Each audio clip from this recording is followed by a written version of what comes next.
Il est exactement 20 heures.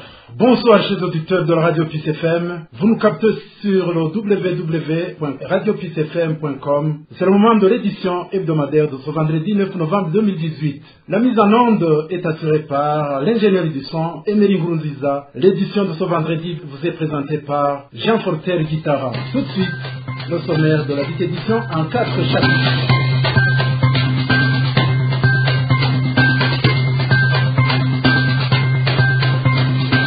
Au premier chapitre, Claudine Ndaïchimier nous décortique le service du comité des réfugiés urbains en charge des questions sociales. Un service social ignoré, mais qui existe et qui fonctionne. Au deuxième chapitre, avec Aline Milere, nous découvrirons des lamentations plus féminines que masculines, des réfugiés burundais de Sangué et Kavimvira, dont les résidences ont été délocalisées. Au troisième chapitre, une somme de 5400 francs rwandais sera désormais versée comme dû à chaque réfugié burundais, le site Mahama, et cela mensuellement. Enfin, la salle du reggae music, le Rwando-Burundais Saidi Braza, le chanteur-compositeur vient de sortir un nouvel album de chansons avec un unique message, celui de sécurité, de paix et de justice sociale.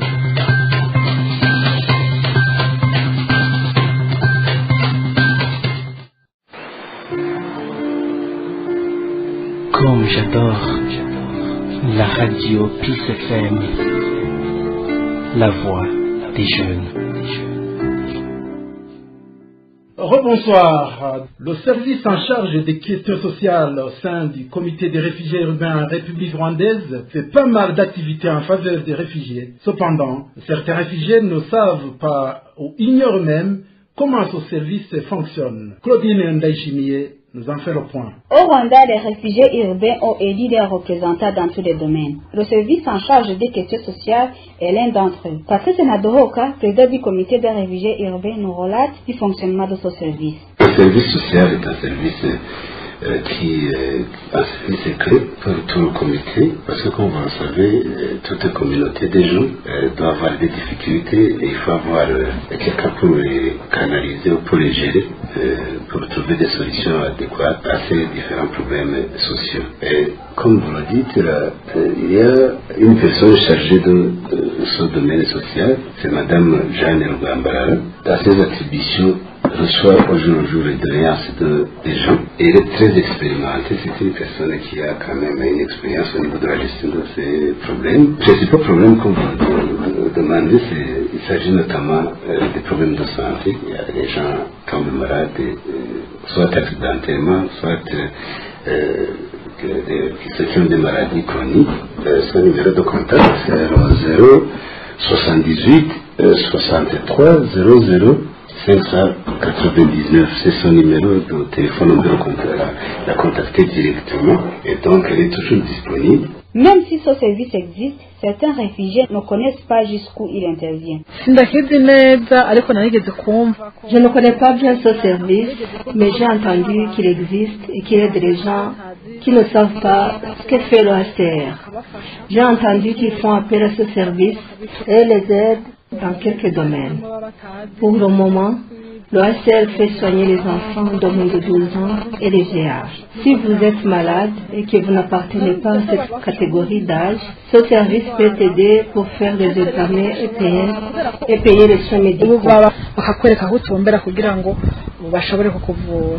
Les autres réfugiés remercient les membres du comité car certaines questions ont été résolues. Les réfugiés qui sont malades et qui sont incapables de se faire soigner font appel à ce service pour une aide quelconque. D'après les ONG, il y a une nette amélioration. Par exemple, moi-même, je suis allé un jour, on m'a soigné malgré que je suis pas dans cette catégorie d'âge. Les questions notamment soumises à ce service sont surtout celles des réfugiés qui sont emprisonnés, cas d'accident, Ceux qui ont besoin de l'aide en quelque sorte et en fait des réfugiés qui meurent et qui doivent être dignement enterrés. 285 Burundais, dont 123 de sexe féminin, ont toqué au mois d'octobre 2018 au poste du camp de réfugiés de Nakiva, la République ougandaise, comme demandeurs d'asile. Il s'ajoute à 233 autres réfugiés burundais accueillis au même camp au mois de septembre de la même année. Ces Burundais sont arrivés en Ouganda via les postes frontaliers d'Ogatuna, Mirama Hills et Kagitumba. Des sources sur place disent à la radio Peace FM que ces Burundais sont originaires des provinces Kirundo, Kayanza, Muyinga Ngozi, Karuzi, Ruyigi, Chibitoke, Bubanza et Makamba. Ils pensent ainsi se mettre à l'abri des conséquences fâcheuses des intempéries politiques et climatiques en cours au Burundi. Comme j'adore la radio Peace FM, la voix des jeunes. Des lamentations pleuvent comme une averse au sein des réfugiés burundais dont les résidences ont été délocalisées des camps de transit de Sange et Kavimvira vers le camp de Mulongwe. Nous sommes en République démocratique du Congo. Une problématique ponctuée par la promiscuité et le concubinage, constituant des problèmes majeurs que vivent au quotidien ces réfugiés délocalisés. Le point avec Aline Nirere. Les réfugiés délocalisés des camps de transit de Kavimvira et Sange disent être préoccupés par la problématique de séparation des groupes, dans le sens qu'arrivés dans le cas de Mulongwe, les femmes et leurs maris ont été regroupés séparément dans des hangars avec pour conséquence le concubinage. Cette femme est l'une de celles qui réclament vouloir quitter ces hangars, étant donné qu'elle vient d'y partir un bon bout de temps. Qu'ils fassent plus d'efforts pour nous déplacer de ces hangars, car nous venons d'y passer beaucoup de jours, presque une année. Concernant nos maris, nous nous sommes séparés avec eux à cause de ces hangars. Il faut que les gens des femmes fassent vraiment un effort pour nous déplacer de ces hangars. Même nos maris se lamentent de le fait qu'ils se sont séparés avec leurs femmes. Cette information est confirmée par certains hommes qui se lamentent que leurs femmes les trompent. Ils ajoutent que le nœud du problème réside de tout ce temps passé dans des hangars. C'est vraiment la réalité. Si on passe une ou 2 années sans ton conjoint, concernant la vie conjugale, il est possible de faire le concubinage, car si on demande à ta femme, elle te répond que pour le moment, il ne t'appartient pas, qu'elle appartient au HCR. Dans ce cas, en tant que mari, tu n'es pas respecté, tu n'as plus de parole. Ces familles disent que cette problématique de séparation des couples vient de durer plus d'une année. De l'autre côté, comme nous ont relaté les gestionnaires de ce camp, en partenariat avec le PAM, le projet de leur délocalisation vers leur maison en construction dans le site de Mulongwe est en plein démarrage. Une somme d'argent de 5 400 francs rwandais, telle est désormais en vue, qui sera perçue individuellement et mensuellement pour tout réfugié enregistré au camp de Mahama, République rwandaise. Cette somme de 5 400 francs rwandais sera doublée dans l'eau de bois de chauffage, de haricots, de savon et de farine pour bouillir. Cette mesure est la bienvenue et jugée satisfaisante. Janine Nijimbere, stagiaire à la radio Peace FM, nous en dit plus. Les 5 400 francs rwandais sont perçus par tous les réfugiés de ce camp, excepté les enfants de moins de 6 mois. Cette mesure a été bien accueillie par tous les réfugiés. Ces derniers se disent satisfaits du fait qu'ils pourront s'acheter ce dont ils ont besoin. Cette mesure de nous donner les 5 400 francs a été bien accueillie. Pourquoi? Parce que personne n'avait jamais eu de la nourriture équivalente à cette somme d'argent. On donne aussi les savons, les haricots, de la farine de bouillie et du bois de chauffage. Moi, j'ai 5 enfants. C'est vraiment un avantage pour moi, car chaque enfant perçoit cette somme. Moi, je vois que la façon de percevoir cet argent est très avantageuse. Moi, ce que je vois, je pense que les autres aussi le voient de cette façon. Avant, on nous donnait les haricots, le maïs, la farine de la bouillie, l'huile et le sel. Mais maintenant, on donne la somme de 5 400, des haricots et la farine de la bouillie. 5 400 par personne, c'est un grand avantage pour nous. La façon dont on perçoit cet argent, du nouveau-né à un bébé de 6 mois, on ne perçoit pas cet argent. Je ne sais pas comment ils l'ont fait, mais je pense que dans les jours à venir, cette mesure sera changée et que ces enfants percevront eux aussi cet argent. Pasteur Jean Bosco Kulishache, président des réfugiés du camp de Mahama, remercie vivement le gouvernement rwandais et le Haut Commissariat pour les réfugiés pour cette mesure très salutaire. Cette mesure a été bien accueillie parce qu'elle est venue pour aider. Dans le camp, nous avons des personnes âgées, des enfants, et nous avons aussi des gens qui veulent de temps en temps changer leur nourriture. Et nous avons passé un temps avec une même sorte de repas, du maïs et des haricots. Alors, les gens avaient tendance à vendre ce qu'ils ont pour avoir du riz et d'autres choses dont ils ont besoin. Donc, on voit que tout le monde est content et est autonome de la gestion du peu qu'il a pour faire vivre sa famille. C'est une bonne décision que nous adorons tous, mais qui est encore au début et que nous allons avoir le temps de s'habituer. En plus de cet argent, les réfugiés continueront à recevoir les haricots, de la farine pour le bouillir, du bois de chauffage et des savons. Ces réfugiés aimeraient que les enfants d'au moins de 6 mois soient traités comme leurs aînés, afin que les parents puissent prendre soin d'eux convenablement.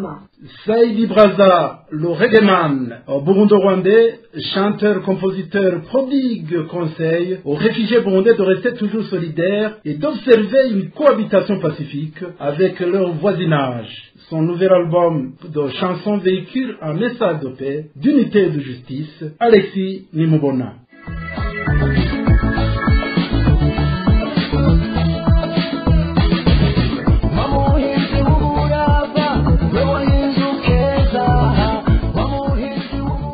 Ce chanteur-compositeur Saïdi Braza Aïchakié compose des chansons qui véhiculent un message de paix et d'unité. Il conseille aux réfugiés burundais de ne pas désespérer, de conjuguer leurs efforts et de s'entraider mutuellement. Ma première cri d'alarme, c'est pour soulager ceux qui sont dans les camps des réfugiés, que ce soit à Mahama ou à Kamanyola ou à Nakivache ou n'importe où sur terre, que tout Burundais qui est en exil se sente concerné à la recherche de la paix. Et la paix commence par là où tu es. Aime ton voisin, sois communicatif avec ton prochain qui est de l'autre côté. Partage la paix que vous avez pour montrer que vous êtes unis. Saïdi Braza demande aux jeunes Burundais en exil de ne pas éparpiller leurs efforts dans des choses négatives et d'aimer leurs prochains comme l'on s'aime soi-même, sans oublier de chercher ce qui pourrait les rassembler. Surtout à la jeunesse d'aujourd'hui, de ne pas éparpiller leurs idées, de ne pas éparpiller leurs forces dans les choses négatives. De concevoir qu'eux-mêmes ils sont capables de chercher un peu cette force de s'unir et de travailler ensemble dans les associations pour arriver à se faire vivre pendant ces moments difficiles quand en exil. Mais sachant bien qu'un jour, il faudra un jour rentrer comme les enfants d'Israël. Ce chanteur-compositeur de nationalité burundo-rwandaise lance un appel vibrant à tous les protagonistes du conflit burundais de mettre en avant les négociations pour un retour rapide des réfugiés. On peut peut-être profiter de cette occasion pour parler à nos chers politiciens qui sont sur le terrain, réellement de voir que l'union fait la force, que sinon, s'il n'y a pas de communication entre les Burundais qui sont en exil et les Burundais qui sont sur le terrain, de s'asseoir ensemble et chercher la solution de nos propres problèmes qui nous séparent, il n'y aura personne qui le fera, parce que je vois qu'à Dar es Salaam avec Mkapa ça n'a pas marché, on n'est pas sûr que Museveni va s'en sortir de cela, et plus le temps passe, plus aussi on s'enfonce dans le trou, mais ce que nous voulons nous relevons et construire notre pays par dialogue. Saïdi Braza a sorti un nouveau album ces derniers jours. Toutes ces chansons véhiculent un message de paix et d'unité entre tous les peuples du monde entier.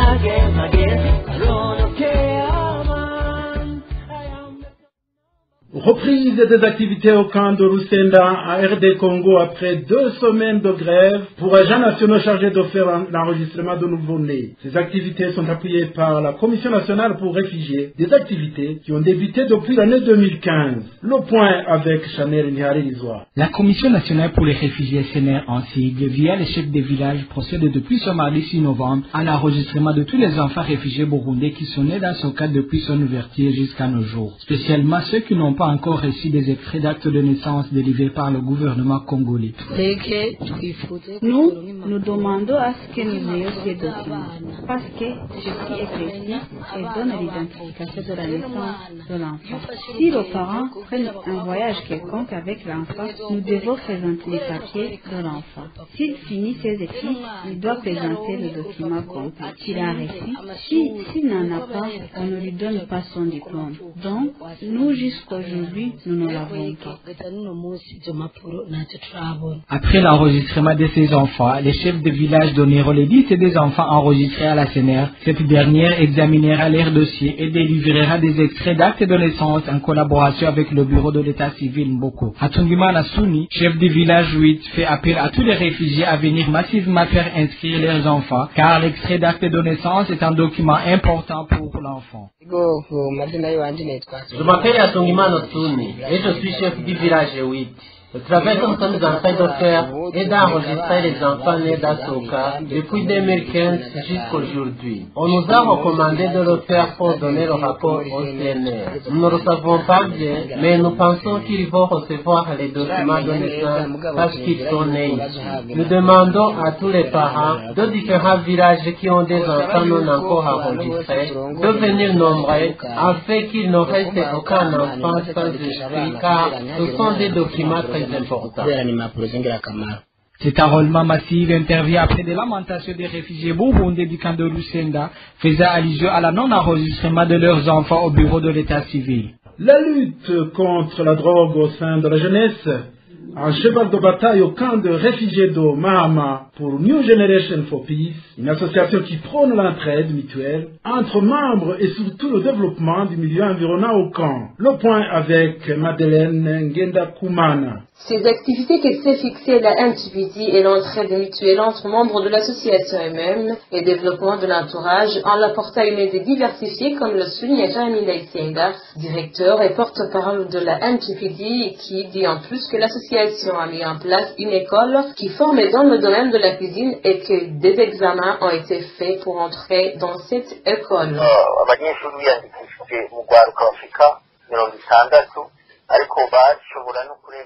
Nous avons pris 60 personnes qui étudieront dans 2 classes pour apprendre différentes sortes de métiers afin de les occuper utilement.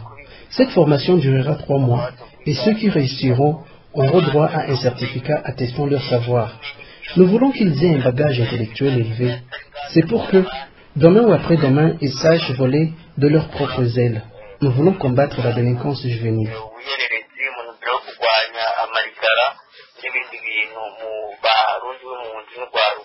Par rapport justement aux examens faits par les intéressés dans ce domaine, ceux qui ont passé l'examen disent qu'ils étaient contents d'avoir fait l'épreuve en toute transparence. Comme le dit Clovis Ndayishimiye qui a passé l'examen et là en même temps réussi.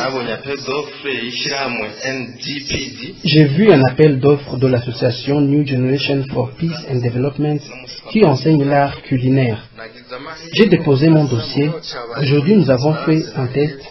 J'ai eu la chance de remporter, mais tout cela s'est fait dans la transparence, même s'il y avait des rumeurs de tricherie. Nous remercions ceux qui ont préparé ce test et le responsable de l'association NGP. Quant à Arsène Nimorodi, qui lui aussi n'a pas eu la chance d'être retenu parce qu'il n'a pas justement réussi, il précise que l'examen était fait en toute transparence et était très bien organisé.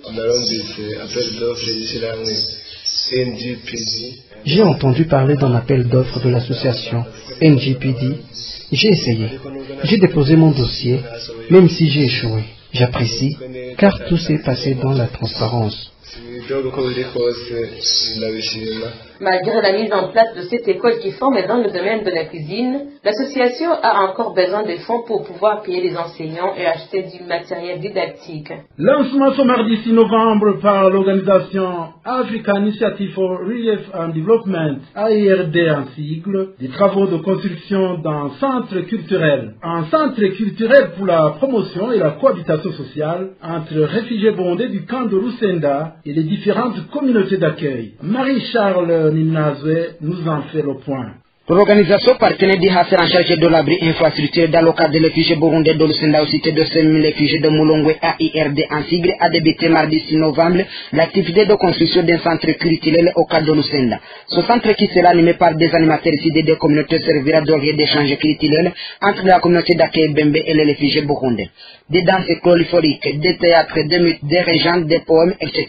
Pour l'eau de place dans ce centre. Selon un Congolais voisin du cadre de Lusenda, le centre servira davantage capital pour l'apprentissage de la culture burundaise, qu'il aime assister souvent dans des cérémonies que le Hasser organise dans ce cas. Ce centre-là, comme aide, je vois que quand même ça ne fera quel avantage. L'avantage que nous allons recevoir, nous, étant comme réfugiés ici qui autochtones, ceux qui sont réfugiés ici qui sont autochtones, ça va nous aider à mieux quand même nous renseigner, nous montrer, nous faire savoir les cultures se trouvant à nos amis ou réfugiés avec nous, les Congolais ou autochtones du village de Lusenda. Les réfugiés burundais salés au cadre de Lusenda estiment que ce centre aidera à renforcer l'échange et la bonne cohabitation entre eux et la communauté d'Akei Bembe.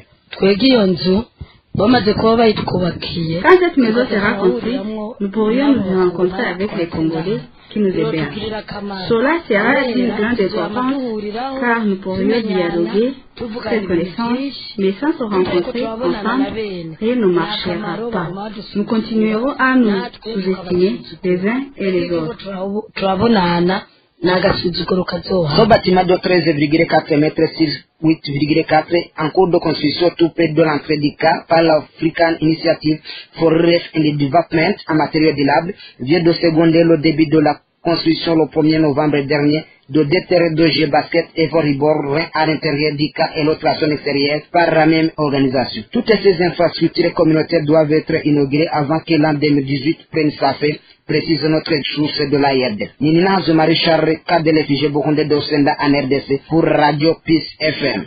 Certains réfugiés du camp de Mahama n'ont pas laissé de côté leur connaissance professionnelle. Claude Akizumukama est peintre burundais. Il ne gagne que très peu de sous. Ce qui l'intéresse pour le moment est de continuer à recevoir son gagne-pain et surtout, de continuer son métier pour ses connaissances acquises à l'école. Le point avec Emmanuel Mouzimana. Dans le cas de Mahama se trouvant dans le district de Kirehe, en province du nord du Rwanda, c'est là où le jeune réfugié burundais Claude Akizumukama exerce son métier de peintre. Ce jeune réfugié de Soka nous parle de comment il a commencé son métier et en poursuit dans sa vie de réfugié.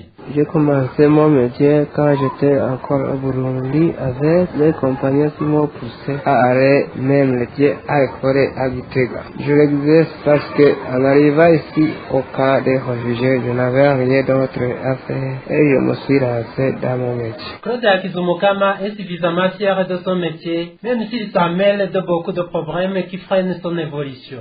Je demande à ceux qui m'entendent et qui ont des moyens de m'aider à chercher un bon endroit comme Akitari où on peut trouver de clientèle facilement. Ce jeune Burundais, dans sa vie de réfugié, il a eu l'occasion de former d'autres jeunes en collaboration avec les ONG opérant dans ce cas comme le HCL et Save the Children. Bonne nouvelle pour des Burundais en diaspora en Pays-Bas en Hollande. L'association BDN s'investit désormais à apporter soutien et secours à tout Burundais en situation de nécessité socio-économique. Franck Espoir Liseye nous en dit plus. Les Burundais résidant aux Pays-Bas se sont regroupés ensemble pour former une association de la diaspora burundaise intitulée Burundian Diaspora of Netherlands, BDN en sigle. Cette association apolitique a comme but de réunir des Burundais de cette diaspora en travaillant ensemble pour leur bien ainsi que le bien de leur pays, selon Madame Jocelyne Dizeye, présidente de cette association. La BDN, c'est la diaspora burundaise aux Pays-Bas. En néerlandais, c'est Burundi's Diaspora in Netherlands. La BDN, c'est une association apolitique sans but lucratif. La BDN est composée de toutes personnes physiques ou morales réunies au sein des associations qui a fait la demande d'adhésion. Premièrement, c'est réunir les Burundais des Pays-Bas, initier, promouvoir et développer les activités dans tous les domaines, aussi bien entre membres qu'en direction du peuple burundais, encourager les activités en rapport avec les valeurs et la culture burundaise, être l'interlocuteur de la population burundaise auprès des Pays-Bas, aussi promouvoir la solidarité entre les diasporas burundaises en Europe et ailleurs. Parmi leurs projets, quelques-uns sont déjà réalisés et certains de ces projets concernant la jeunesse burundaise exilée les réalisent ensemble avec FODIB dont elle est membre toujours d'après la présidence. Mais nous avons quand même pu venir en aide à une famille de veuves de 29 ans laissée avec 5 enfants, c'est-à-dire la famille Bizimana. Ça, on a déjà pu le faire. Comme nous sommes membres du FODIB, on peut souligner quand même pas mal de réalisations en ce sens. FODIB a déjà initié des projets à Nduta en Tanzanie, au Rwanda et en Ouganda en faveur des réfugiés burundais. Merci. Elle clôture en lançant un appel à la jeunesse d'apprendre et de travailler pour leur avenir et le bien de leur pays. Concernant l'appel à lancer aux jeunes réfugiés burundais, je leur dirai quand même en passant que le futur vous appartient, chers enfants, chers petits frères et sœurs. Soyez courageux, étudiez si l'occasion se présente, informez-vous comment le monde fonctionne. Sachez que à tout il y a une fin, donc peut-être demain sera mieux qu'aujourd'hui. Et en plus, je pourrais répéter, je pourrais terminer en répétant Baden-Powell. Tâchons de quitter ce monde en l'ayant rendu meilleur. Ce sera à la fois faire la volonté de Dieu. BDN est une des associations membres du Forum de la diaspora burundaise, FODIB en sigle, un regroupement des associations de la diaspora burundaise de la Belgique, la France, Danemark, Norvège, Royaume-Uni et celle de Suède. Distribution pour la deuxième fois depuis le début du projet en briquettes biomasse aux réfugiés du camp de Lusenda en RD Congo par les ONG ADRA et AIDS. Certains réfugiés ne sont pas du tout satisfaits et trouvent insuffisantes les quantités reçues pour chaque famille. Al-Kad Likumana nous en dit plus. Reprise de la distribution de briquettes pour la deuxième tranche. Les organisations humanitaires ADRA, RDC et AIDS procèdent à partir de ce mercredi le 7 novembre de la distribution de briquettes biomasse en faveur des réfugiés burundais du camp de Lusenda. Cette distribution est la deuxième fois depuis le projet d'autonomisation mis en place par le Haut Commissariat des Nations Unies pour les réfugiés à travers son partenaire ADRA RDC. Un ménage dont 1 à 4 personnes reçoivent 10 kg, 5 à 9 personnes reçoivent 15 kg et 10 à 15 personnes et plus reçoivent 20 kilos et qui vont couvrir tout le mois. Malgré cela, les réfugiés disent ne pas être satisfaits par ce combustible parce que ces briquettes ne s'allument pas convenablement et demandent le retour du bois de chauffe. Les briquettes, franchement, ne sont pas combustibles et sont de quantité insuffisante. Même si on les mélangeait avec le charbon, ça reste insuffisant pour un mois. On voulait les avis de nous donner du bois de chauffage. Malheureusement, le problème reste le même, car ils nous donnaient qu'un seul tige de bois pour un mois. Alors, nous leur demandons qu'ils nous donnent de l'argent. Rappelons que la précédente distribution a eu lieu au mois de septembre. Al-Kad Likumana depuis le camp de Lusenda pour la radio Peace FM. Janine Ndayishimiye du camp de Nakiva, la République ougandaise, demande humblement à tout âme charitable de lui porter secours humanitaire d'urgence. Elle se trouve dans l'urgence, se fait soigner d'un cancer qui la ronge dans les parties intimes de son corps. Le diagnostic de cette grave maladie lui est tombé à son arrivée au camp. Les médecins intervenant à ses plaintes ont dû placer en opération ses intestins à côté pour lui permettre une bonne évacuation artificielle de ses urines. Yves Yakozé nous en dit plus. Ndayishimiye Janine, une jeune femme réfugiée burundaise de 29 ans du camp de Nakivale en Ouganda depuis août 2017, est atteinte du cancer des parties génitales. Dès son arrivée dans ce camp, elle est allée se faire soigner et le docteur l'a diagnostiqué une tumeur dans sa partie génitale. Ainsi, il a prescrit une opération pour créer un autre passage des urines. Lorsque j'avais pris, je pensais que je suis en bonne santé. C'est en arrivant ici que j'ai su que je suis malade. J'avais cette maladie, mais je ne le savais pas, et pourtant j'étais gravement malade. Quand je suis allée me faire soigner, on m'a dit qu'ils allaient m'opérer à Burundi.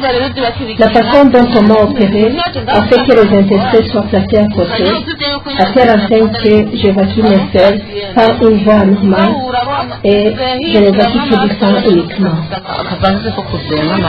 Mais malheureusement, cette opération n'a pas été bénéfique, comme l'attendait Ndayishimiye Janine, car la plaie n'a pas été fermée et continue de saigner jusqu'à maintenant. Et quant au personnel soignant, dès qu'elle va à leur rencontre, des fois, ils refusent de l'accueillir, prétextant qu'elle souffre de la fameuse maladie Ebola. Je l'avais dit, mais sans réaction. Même le docteur l'a vu, au lieu de m'examiner, il m'avait accusé que je souffre d'Ebola. Moi, je ne souffre pas d'Ebola.